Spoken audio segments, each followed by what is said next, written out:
The Dating Show, brought to you by olderdatingonline.com. So, Leigh-Ann, do you prefer, how old are you? You're 30? I'm 30, yes. So, do you normally go for the older man or the younger man? I always go for the younger man.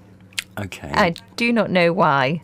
Okay. Can I just ask you a few little questions here? You can. So, in your lifetime, what's the oldest man you've dated?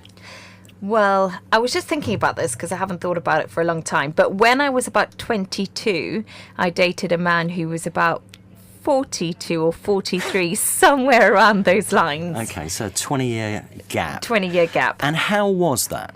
It was fun because he was a little bit older, had a little bit more life experience than me, and I really fancied him despite him being 20 years older than me. I thought he was really good looking, he kept in great shape, and I didn't really feel like it was awkward or anything like that at all. Okay, because on the programme today we're looking at the age gap of, what is the ideal, if I'm 50, you're 30, should we be dating people older, younger, or the same age? So you've looked at some research there, so just tell us what it says, because this is quite crucial when you're on olderdatingonline.com.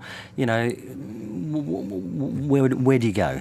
Go on. So I found this actually really, really interesting because according to a study conducted in America, the bigger the difference in age, the bigger chance of separation.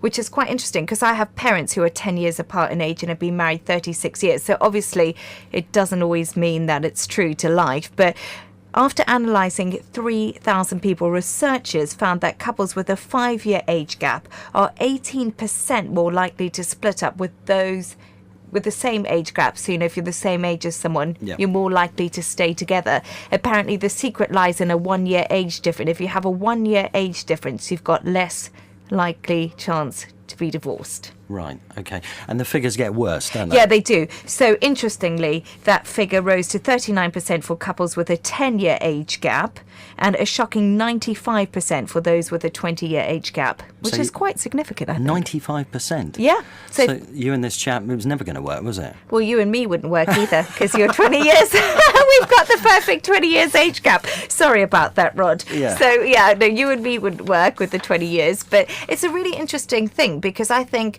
it's true. It's difficult to go out with someone who's a little bit older than you. And also, I think as a woman, if you go out with an older man, you always ask questions like, are you a gold digger? Did you marry him for his money? Yeah. Does he want children? Have you accepted his children if he has children and you don't? Yeah. So there seems to be a lot of differences in life, doesn't there? Life experience, what you want out of life. And also, as a 30-year-old, you're going to be wanting to do different things than I will at 50.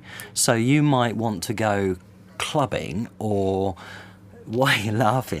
I'm not going to want to go clubbing at 50. Why? Well, it's not for me. But I might want to go to, say, an art gallery, and you probably would as well. But some 30-year-olds wouldn't. You know what I mean? There are differences. You might want to go here and do this, and I've done it or whatever. So there is a difference in your outlook on life, isn't there? Of course there is, and there's a difference in experience, difference in outlook, difference in exactly what you've said, just a difference in interests, isn't there? Or the younger person might have more stamina, so they might run further, and you might not like that element either. Oh, a little I know bit where of we're going with this. I know what we're going with this is we ran a half marathon, didn't we? Yes, we did. About was it a year ago? About a year ago, about a yes. year ago, and it was a case of we said, right, well, we're going to run together, and then after about 4 miles, you just I had a slight problem, and you just sped off and left me, and then started chatting up every other bloke in the race. So there you go. And they were all younger. Yeah. But it is one of those things that it's choice, but I think bear it in mind if you're thinking about a serious long-term So just date. go through that. So the ideal, according to this research, and the research was by whom, do we know? No. A university in America. A university in America. So, okay. So, we can either take it or leave it, but what they're really saying is a 1-year gap is the ideal for a relationship.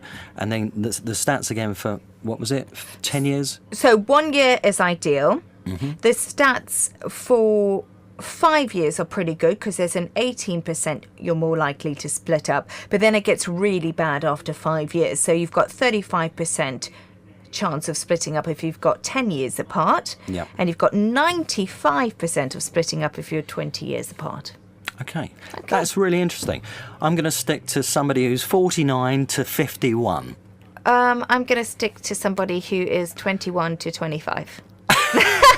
That's right. The Dating Show, brought to you by olderdatingonline.com.